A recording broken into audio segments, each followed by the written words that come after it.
इस तरह वे उस सुनहरे घर में अपने रिश्ते को जीने लगे और इस एहसास में बार बार खोते रहे। लेकिन एक रात छुट्टी लेकर घर लौटी जेन सोने ही वाली थी, तभी उसकी माँ गुस्से में उसके कमरे में घुस आई। उसने स्कूल हॉस्टल से आया हुआ पत्र निकाला जिसमें लिखा था कि जेन रात को घर नहीं लौटती। माँ के सख्त सवालों के सामने जेन को सच बताना पड़ा। ये जानने के लिए कि जियाहुई कितना अमीर है, उसकी माँ उससे मिलना चाहती थी। जियाहुई बहुत खुश हो गया और उन्हें एक महंगे रेस्टोरेंट में खाने पर बुलाया। जेन का परिवार सज धज कर वहां पहुंचा, लेकिन जैसे ही उन्होंने देखा कि जियाहुई एशियाई है, उनके मन में हल्की सी घमंड की भावना आ गई। जब जियाहुई ने उनका अभिवादन किया तो किसी ने भी ध्यान नहीं दिया।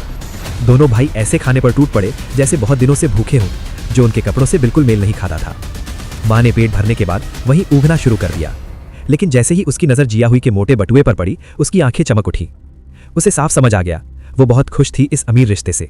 उसे इस बात से कोई फर्क नहीं पड़ता था कि उसकी बेटी को कोई नाम या पहचान मिले या नहीं। इसके बाद पूरा परिवार जियाहुई के पैसों पर ऐश करने लगा। जब जेन डांस करती तो नीचे बैठा जियाहुई उदास हो जाता। तभी उसे एहसास हुआ, इस परिवार को उससे नहीं, सिर्फ उसके पैसों से प्यार है। अगर पैसे ना हो तो उसकी कोई कीमत नहीं। गुस्से में घर लौटकर उसने अपना सारा गुस्सा जेन पर निकाल दिया। उसने उसे थप्पड़ मार दिया।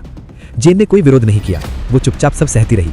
बाद में वो अपने अंदर के दर्द को छिपाने की कोशिश करती रही। जियाहुई ने कुछ नहीं कहा, बस अपना बटुआ निकाला और पैसे टेबल पर रख दिए। उसका दिल बहुत दुखी था। वो जेन से सच में प्यार करता था, लेकिन जेन और उसका परिवार सिर्फ उसके पैसों से प्यार करते थे। जेन की माँ तो यहाँ तक चली गई कि स्कूल जाकर टीचर से कह दिया, जेन की आज़ादी में दखल न दे। इसके बाद जब भी मौका मिलता, जियाहुई के साथ उसी घर में समय बिताने लगती। हालांकि दोनों इस बारे में खुलकर नहीं कहते थे, लेकिन वे एक दूसरे से प्यार करने लगे थे। जियाहुई ने तो अपने पिता से शादी की इजाज़त भी मांगी, लेकिन उसके परिवार के लिए सिर्फ बराबरी का रिश्ता ही मंजूर था। उन्होंने साफ मना कर दिया, यहाँ तक कि उसके पिता ने रिश्ता तोड़ने की धमकी दे दी। आखिरकार जियाहुई को अपने प्यार को दिल में ही दबाना पड़ा और बस जेन के साथ बिताए पलों को संजोना पड़ा। कुछ समय बाद उसकी तयशुदा शादी का दिन आ गया। बारात इतनी भव्य थी कि पूरा शहर देखने उमड़ पड़ा। जेन भी वहां थी। वो जानती थी कि वो उसकी दुल्हन नहीं बन सकती, लेकिन दूर से उसे देख लेना ही उसके लिए काफी था। अब जब जियाहुई नहीं रहा तो जेन का परिवार भी वियतनाम छोड़कर फ्रांस लौटने की तैयारी करने लगा। जाने से एक दिन पहले जेन उस घर में गई जहां वो मिला करते थे, लेकिन वहां कुछ भी नहीं था। सब खाली हो चुका था, ठीक उसकी भावनाओं की तरह। वो काफी देर तक वहां बैठी रही और फिर भारी मन से वहां से चली गई। वो जहाज पर सवार हुई और वही कपड़े पहने थे जो उसने पहली बार जियाहुई से मिलते वक्त पहने थे।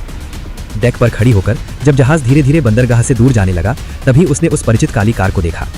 वो जानती थी जियाहुई उसी में बैठा उसे देख रहा है, जैसे हर दिन स्कूल के बाहर इंतजार करता था। लेकिन इस बार मिलना नहीं, बिछड़ना था। जैसे जैसे जहाज दूर जाता गया, वो काली कार एक छोटे से बिंदु में बदल गई। तभी जेन को एहसास हुआ वो सच में उससे प्यार करती थी, लेकिन अब बहुत देर हो चुकी थी। वो एक कोने में छुपकर रोने लगी। ये फिल्म द लवर एक सच्ची कहानी पर आधारित है।